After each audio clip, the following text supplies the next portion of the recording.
影片的标题也可以加上那个井字号，关键字前面加井字号，贴到 YouTube 频道的社群。你看像现在这样，然后看到有井字号的，可以把它按死。你看按了以后可以连接到自己上传的影片，然后有很多人都上传用这个标签的影片就会一起显示出来哦。你看那个最后 photography， 哇，170万部影片，40万个频道。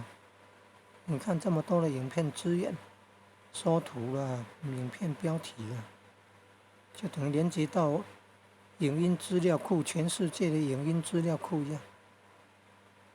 这样内容都已经很丰富了。